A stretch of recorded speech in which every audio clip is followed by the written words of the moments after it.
Good morning. Stand for a moment of silence and the pledge.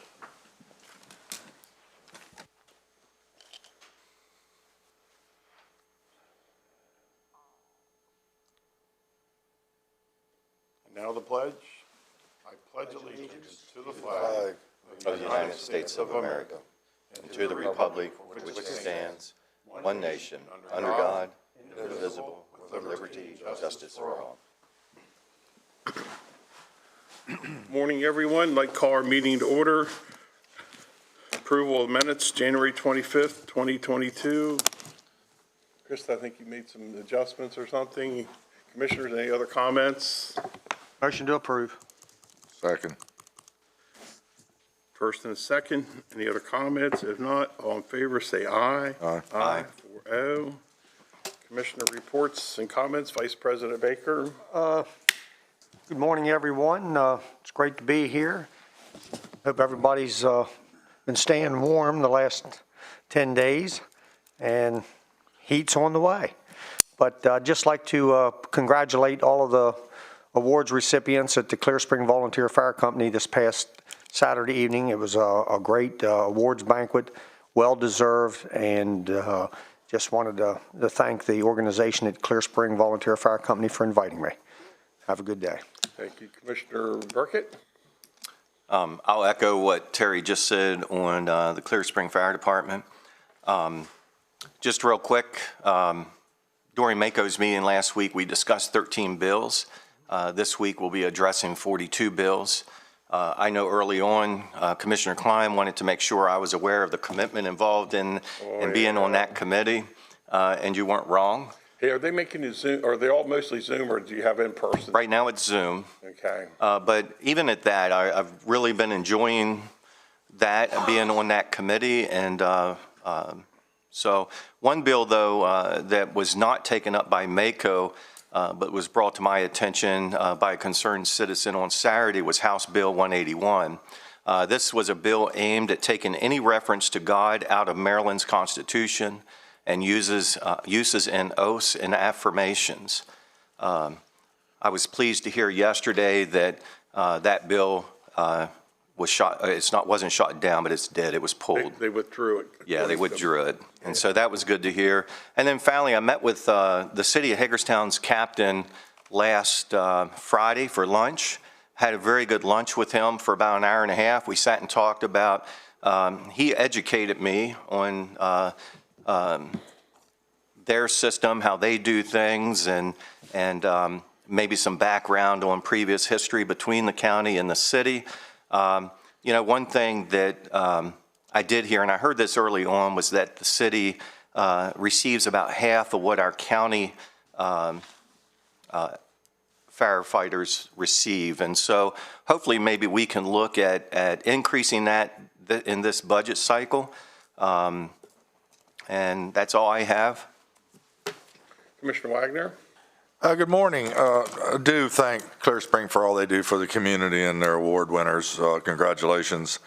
And believe it or not, that's all I have today. Thank you. Thank you very much. Again, thanks to the Clear Spring folks up there who supported us with the volunteerism and the banquet. I did also attend the viewing and service for Milton Bloom, a longtime volunteer at Leitersburg Fire Company. During his eulogy, the pastor mentioned that Mr. Bloom probably over the years did 10,000 plus calls. That's a great tribute to his name and legacy for his family to follow. And one of the other things, I've been approached by some of the people from Keedysville's Town Council, and I think at MML they spoke to Commissioner Baker. They have requested if we would provide some funding for a repair for their roof leaking at their library. I think it's about $6,000, and I asked the commissioners for support to do that. But John, you have more detailed information for me? Yeah, the town of Keedysville did provide information to President Klein and the commissioners. Apparently, they have it's a roof leak and some other issues. They did put it out to bid. The lowest bid was for $6,512.70. So the town of Keedysville is requesting assistance from the commissioners for that repair, which was an unexpected repair. So. Yeah, it'd be my wish for the commissioners to make a motion to agree to help fund that small town with that it's an important request for them, their library's important, so I would Motion to approve. I was gonna say, and just one more thing. So, we do have a CIP account, where we do systemic, improvements to, or repairs to libraries that we currently maintain, and we have things. This one is not, this one's owned by the town, but, that money could come from Okay, that. I have a motion from Terry, is there a second? Second. I have a first and a second, any further discussion, John, or anybody? If not, all in favor, say aye. Aye. Thank you, Keedysville. It's coming, I can give you the CIP account. It's from a CIP, the Systemic Projects Library CIP account. And that concludes. Kim will help us Go with that. ahead. I was gonna say, Kim will help us with that. She's in the back. Okay, that concludes my report. Staff comments, you're Tom Brown, if you're listening, come on in. Thank you, Krista. Mr. Brown, good morning. Introduce yourself and the matter. Morning, Tom. Good morning, Commissioners. Tom Brown, Emergency Manager, here to provide you with another update on COVID metrics and county activities. As of yesterday, the county's current positivity rate was 18.3%, with our daily average case rate of 80.2. Washington County's peak was reached during the week of January the 11th. Over the past 2 weeks, we have seen a decrease in both our positivity rates and daily average case rates. I would still caution with these decreases, though, that we need to practice and continue to practice basic safety measures. While we do believe our positivity rate is decreasing and cases are on the decline, it's suspected that there are home tests being taken where positive test results aren't being reported, and/or individuals who have minor symptoms that just aren't getting tested because they don't feel the need because the symptoms are so mild. Washington County, in addition, Washington County is still not below the CDC benchmark of 10% positivity, which designates an area as a high transmission location. Everyone, regardless of vaccination status, is still strongly encouraged to wear a mask, social distance, and wash their hands. Meredith, as of yesterday, reported their total census was 251. If you remember right, that is a dramatic decrease over the last 2 weeks where we had a high of over 300. So they are at 251. 62 of those are hospitalized for COVID. 46 of those 62 are unvaccinated, and 20 patients are on a ventilator, with 5 being hospitalized for COVID. As far as continuing county actions, the Emergency Operations Center continues to monitor current metrics. This includes the progression of the new Omicron variant and what, if any, effects it will have. Support messaging, coordination, communication between the health department and the hospital. Support continuity of operations for fire, EMS, and law enforcement. Coordinate information from state agencies to local partners, and relay information to the municipalities so that they can continue to make operational decisions and report any resource needs. In addition, the EOC continues to support efforts by the local health department and hospital to encourage everyone to get fully vaccinated and or boosted. And just real quick, as mentioned last week, 30-day review of the county's current hybrid work schedule for staff will be conducted on February the 9th, with a decision to be made at that time whether to continue that schedule past the original 45-day deadline, and all other operational changes continue to remain in effect. Thank you, Tom. Thanks. Thank you, Tom. Just real quick on those hospitalizations, how many, do you have the information on how many were unvaxxed? Yes, so of the 62 that are hospitalized for COVID, 46 of those 62 are unvaccinated. Thank you. And then on the ventilator, there's, I can get you actually, there was 5 COVID patients on a ventilator, and of those 5, 3 were unvaccinated. Thought you said 20 on a ventilator. There's 20 total, but of the 20, there's 5 Okay, that are gotcha. on a ventilator because of COVID, and of those 5, 3 are unvaccinated. So you gave everybody that's on a ventilator, but only 5 of them are on COVID, or because of COVID? There's 20 total people on a ventilator at Meredith at this time. And the reason why that's important is because we don't have so many ventilators available. Okay. But of those 20, 5 of them are COVID positive, and of those 5 COVID positive, 3 are unvaccinated. All right. Okay. So as far as COVID, we have Going on. 20 on. You can be on a ventilator for other reasons, is what you're saying. Yes. Okay. So there's 15 people on ventilators at Meredith right now that are on a ventilator for another reason other than COVID. Okay. Gotcha. All right, thank you very much. Thank you. Dave Hayes, Darrell Brown, if you're listening, come on in. Thank you, Mr. Brown.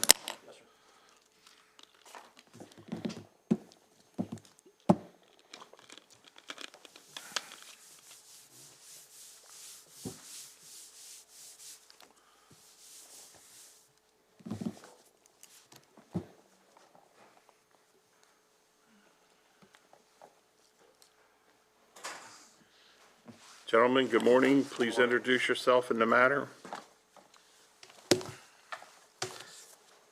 David Hayes, Director of Emergency Services. Darrell Brown, Accounting Supervisor, Budget and Finance. So we are here to talk, provide an update on the fire department audits that have been ongoing for quite some time. But before we do that, I just want to break into a real quick acknowledgement of the efforts of Washington County's Emergency Services to the city of Baltimore tomorrow for the 3 fallen firefighters memorial services, and then likewise providing coverage within the city of Baltimore, both fire protection and EMS protection. So I just want to acknowledge the departments that have offered assistance, and then give you a real quick statement of the companies that were selected to go. We offered multiple engine companies, multiple ladder trucks, and multiple EMS units. So the companies that stepped up and offered to provide assistance were Clear Spring Fire Department, Long Meadow Fire Department, Halfway Fire, Hagerstown Fire Department, Sharpsburg Fire Department, Boonesboro Fire Department, Funkstown Fire, Hancock Fire, and of course the Division of Emergency Services. From the EMS side of the point, we had Williamsport EMS, Clear Spring EMS, Community Rescue Service, and Smithsburg all agreed to provide either a transport unit or a transport unit and staffing. In total, we are sending an engine from Funkstown Fire, an engine from Sharpsburg Fire, a ladder truck from Long Meadow, an ambulance from Company 75, which is CRS, and an ambulance from Williamsport EMS. And again, that is combination volunteer and career staffing at the corporation's level, and then Division of Emergency Services staffing. So we again should be proud of what we've done for our brothers to the east. I know they do the same for us. And then volunteer coordinator Ole Griffith and myself will be going to the memorial service tomorrow to represent the county for the services. So just keep them in your thoughts and prayers tomorrow as they serve Baltimore City. It'll be a new experience for many of them, but we wish them best and we're proud to serve. So to the actual reason we're here, I apologize for that first part, but I thought it was important. With the departure of the former CFO, Darrell inherited the baton to work with our office in UHY, which is the contracted auditor on the fire department audits. And as you know, previously we had some issues of compliance. They were addressed, and for quite some time all departments have been engaged in providing input. What we've seen generically is just some struggles of things that they don't have, and it's not the way they've conducted business. So Darrell and I did a briefing yesterday with the project manager, Bakary, and we came to an agreement that the reports will be finalized and move forward with the information that actually exists rather than trying to create information that doesn't exist. And that's not a negative statement. It's just that's the reality. That's what we asked them to audit. So I'm happy to report that we believe that February 28th, we should be able to deliver these audits in full. And that's the expectation. And if we have to adjust from that, we will do so. But the direction from Darrell and I to UHY was move the audits forward to final documents, and let's get them in here and wrap this process up. Darrell, anything? Nope. All right. Okay. One thing, when you said in compliance, is more about they were concerned about the process and learning something new. It wasn't any reluctance or abstention from No, wanting to it's- participate. they're all- It was they're just all- over policy and volunteers trying to work through this, correct? So it wasn't, that's what you meant by that? Darrell can probably list some examples. And again, you have to remember, these folks are community-based, and a lot of them, they're not running businesses as their professional life or part of their personal life, but they step up and volunteer this time, and they truly are doing the best they can do. But I think one of the things that a lot of departments didn't have is a list of chartified accounts. Is that not right? A lot of what they were missing, like, a lot of the detail behind it that their outside accountants put together for, like, their 990s. So the willingness and to so forth. cooperate and the spirit was there, so we Yep. want to praise those fire companies for working Absolutely. with us. Yeah, this is a positive report, not a negative. So basically, we gave them 101 in accounting free. They all learned There we something. go. Well, and if you remember when we proposed the audits, one of the things we wanted to know is where are they struggling and how can we help that? Well, we believe that these audits, once they're complete, will hopefully identify some of those areas, and then whether we can bring some type of education in or whatever that might be to help them, maybe do a little bit better job, but anyway, nothing negative in this report. All good then. All right. Thank you, gentlemen. guys. Very good. I believe that's for staff. Krista? Yes, sir. The Washington County Planning Commission requesting to accept the recommendation to appoint Teresa Shank to serve an unfulfilled term through June 30th, 2026. She would replace Mr. Weddle, who has resigned, and this is a paid board. Motion to approve. Is there a second? Second. Any questions? All in favor, say aye. Aye. Krista, anything else? I do. At this current moment, we're still doing citizen participation. You need to submit a request for meetings to khart@washco-md.net, or you can call 240-313-2204 at least 24 hours in advance of the meeting. Thank you. Mr. Downey, Nothing this morning. County Administrator? Morning, President Klein. Good morning, Commissioners. I just have a few things. The county received a request from the town of Williamsport. The town of Williamsport is hoping to do a sewer improvement project, and they are applying to MDE for a grant of $1.1 million. This will be Phase 1, Salisbury, Vermont, and Commerce Street, and it will address an aging sewer system. So the town of Williamsport is requesting that the county submit a letter of support on behalf of the town for this project. So Letter of support is what they want. Commissioners, you okay with that? Consensus for that is okay? that'd be fine. Consensus? I see 4 nods. Thank Okay, you. we'll do that letter, and we'll have that sent out. Hey, John, anything else? Just a few other things. Just want to remind the commissioners that the Community Coalition's virtual day in Annapolis is Thursday, this Thursday at 11 o'clock.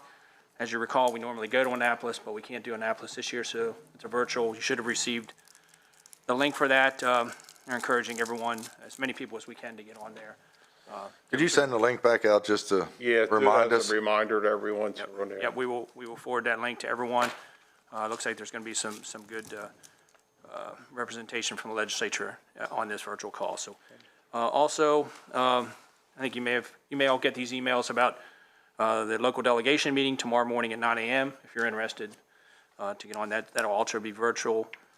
And remind you that the State of the State address is tomorrow at 7 p.m. Governor Hogan will be delivering that, and the State of the County will be released next Tuesday, February 8th. And I think that's all I have. All right, thank you. Krista, any citizens' participation? No, sir. Okay, next on the agenda would be the Administrative Office of the Courts, Security Division. Folks, please come in and introduce yourselves and the matter. Good morning. Good morning. Rachel Souter, Senior Grant Manager, Office of Grant Management. Hi, Kristen Grossnickel, Washington County Circuit Court Administrator. We're here today to request a motion to approve the acceptance of grant funds in the amount of $426,363.86 for Circuit Court security funding. In November 2021, the Circuit Court submitted an application to the Administrative Office of Courts requesting security funding in the amount of $280,624.18 for the replacement and upgrade of the existing outdated low-resolution camera system, as well as to add additional cameras and wiring as required. Included in the request was the replacement of servers and workstations to support the upgraded camera system, purchase and installation of 2 video intercom door and desk stations, and the addition of a second archiver for failover camera recording. The circuit court also requested $145,739.68 in funding to replace the existing access control system that's currently using outdated technology and to upgrade to an enhanced security system using encryption. Including in this request is the installation of the additional card readers, locking hardware, and to upgrade the access control panels for the system. So if awarded today, the total request will provide $426,363.86 for circuit court expenses. The Office of Grant Management has reviewed the grant funding guidelines, and there's no unusual conditions or exceptions. Commissioners, thoughts, comments? Under physical impact, it says provides $426,000 for circuit court expenses. Is this coming from our budget or? No, sir, it was already Okay. awarded. They applied in Sometimes- November. There was a really tight turnaround, so they didn't have time to request permission to apply. So these funds have already been awarded, and we just need a motion to accept. Okay. Motion to approve. Second? Second. Any further discussion? Hearing none, all in favor say aye. Aye. Thank you very much. I see you brought your own security detail with you. Thank you very much. Can't be Thank too y'all. strict. You're welcome. Next on the agenda, NEXTGEN 911. Please, if you're listening, please come in.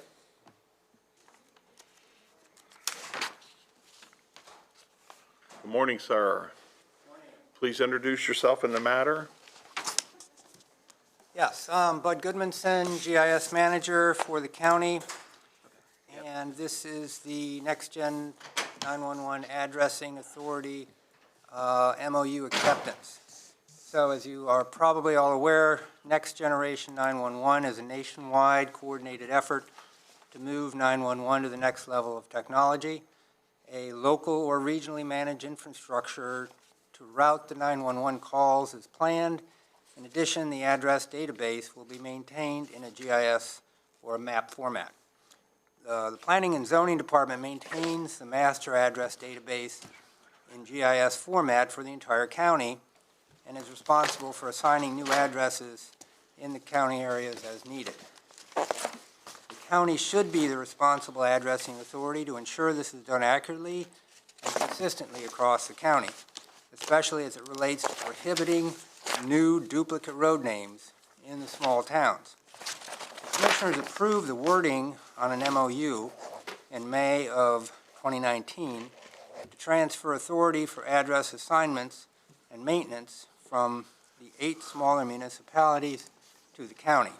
The planning and zoning staff will work cooperatively with each town to assign new addresses.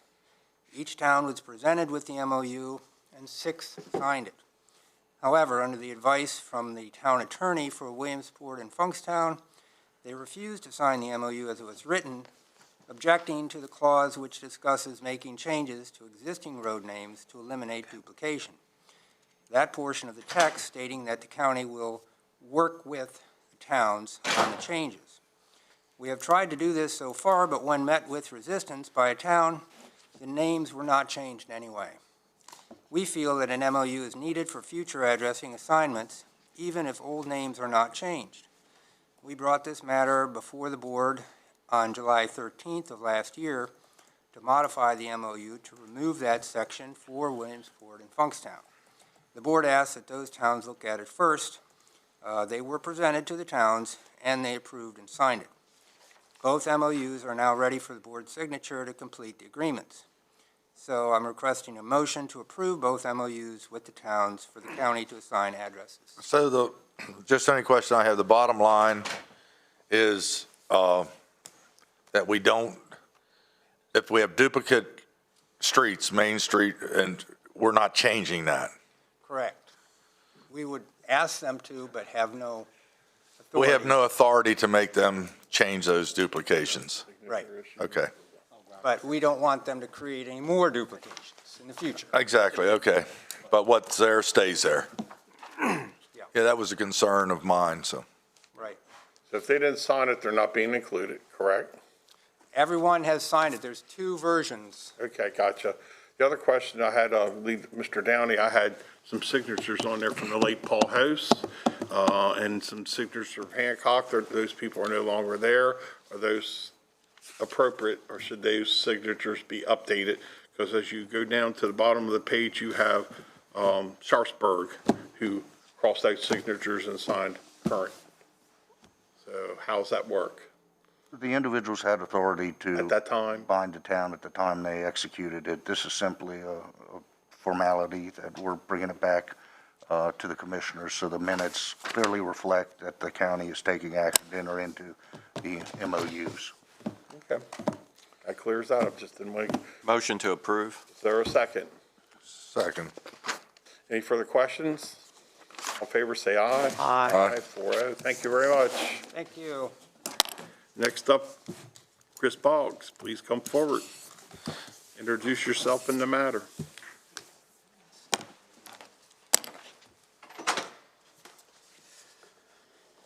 Good morning, Commissioners. Good morning. Chris Boggs, Department of Planning and Zoning, Land Preservation. Today, we will be discussing the FY23 Rural Legacy Grant application.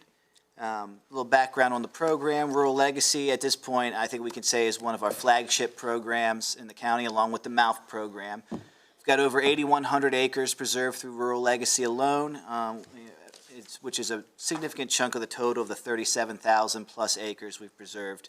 Already. Permanently preserved farmland in the county. Rural Legacy, unique because not only is it an ag preservation program, it also preserves historic and natural resource significant land around the general Antietam battlefield area. This area was set up to preserve not only area around the battlefield, but also some of the approach and retreat routes. You see Fox's Gap and Crampton's Gap there, and of course, locations south and through Sharpsburg. So some of the approach and retreat routes around the battlefield. And there is a large chunk of environmentally significant land, as well as the streams and along the river. The program is really set out as kind of it's going to preserve all of your ag and other significant lands in the area. So every year, DNR gives us the opportunity to apply for a grant for the following fiscal year for their rural legacy funding. This year, we are proposing to apply for a $4.2 million grant from DNR. You may understand that, of course, we don't usually get the full amount we ask for, as with most grant programs. We usually get a pretty good, significant chunk. Hoping to get enough to preserve another, 300-400 acres for that fiscal year, as we're intending to do this fiscal year. The Office of Grant Management, they've reviewed the application and the funding guidelines. There aren't any unusual conditions or anything, requirements regarding this. It's kind of an old hat at this point. Any alternatives or the fiscal impact, there is no fiscal impact on the county other than the fact that we receive admin funding as part of these easement acquisitions, and any admin funding that's in excess of what's required for staffing purposes will go to the general fund. So worst case scenario, it's a benefit to the county. So any alternatives would be for the commissioners to deny the submission for this request. That funding that would be set for Washington County then would be allocated to other counties if we turn down the request. Chris, just a couple clarifications. What did we get last year? Last year we got 1.556 million. And how many owners did that help with Rural Legacy? We are going to be able to preserve at least 4 properties this year, possibly 5. I'm still in negotiations on the final easement. If they decide they don't want to move forward this year, then I'll move on down the list, which our list, we've got 40 interested applicants, so there are plenty of applicants for the amount of funding we That list get. is revised every year, or new applications are set? Well, essentially, the way Rural Legacy works is I only ask landowners to put in one application, and then I just keep them on the list from year to year. So unless they sell an easement, then they come off the list. But, So like on 1.5 million, what's the percentage admin fee we get back? 3% of that, so. Okay, yeah, I got you. Be what? So it's paying our staff, basically. Yeah, if you consider all of the programs combined, the staff is fully funded. So, yeah. Motion to approve. Okay. Okay, so the motion, is there a second? Second. A first and a second. Any other discussion? Hearing none, all in favor say aye. Aye. Thank you, Chris. Thank you. You're welcome. Great program. Thanks, Chris. Next up, denial zoning map, Black Rock PUD. Mr. Downey, the floor is yours. Thank you, Commissioners. As you will recall, there was an application filed in rezoning case designated RZ 21-03. That was a request for a major change to the approved Black Rock PUD on land out along Mount Etna Road. The sum and substance of the request was that the PUD, which currently allows for 595 residential dwelling units, be allowed to have increased density to allow for 1,148 residential dwelling units. There was a public hearing. There was a public information meeting on the application before the Planning Commission. The Planning Commission unanimously recommended denial of the requested major change. Thereafter, the Commissioners held a public hearing on the matter, received testimony and evidence from the applicant as well as from interested citizens. The Commissioners came to a consensus to deny the requested major change. The zoning ordinance requires that findings of fact be prepared to support the Commissioner's decision. There are certain required findings that need to be made concerning the applicable policies of the comprehensive plan, the compatibility of the proposed changes of the PUD with neighboring properties, the effect of the proposed changes to the PUD on community infrastructure, and the consistency with the intent and purpose for the establishment of the PUD, which is to permit flexibility and creativity in the design of residential areas, promote economical and efficient use of the land, provide for a harmonious variety of housing choices and varied level of community amenities, and the promotion of adequate recreation, open space, and scenic attractiveness. There's a prepared draft of the decision, which includes findings of fact on all of those factors as required by the zoning ordinance, supporting the Commissioner's intent to deny the requested major change to the approved PUD. And if the Commissioners are agreeable with those proposed decisions and findings of fact, they should move to adopt the decision at this time with its findings of fact and to deny the requested major change to the Black Rock PUD as set forth in RZ 21-03. So you just want the recommended motion you have there? That's correct. Motion, Which officially adopts the decision and the findings of fact, denying the requested major change. there a motion to deny as the recommended Motion to adopt. as to deny, as written. Is there a second? You want the whole motion as you had recommended, right?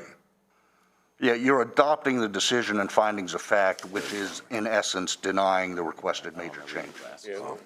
Well, Charlie said I could, I move to adopt the decisions and findings of fact and deny the requested change to Black Rock PUD in RZ-21-03. 003. Okay. RZ-21-003. Second. All right, second. Any other questions? All in favor, say aye. Aye. 4-0. Motion to go into closed session. Motion to go in closed session. Is there a second? Second.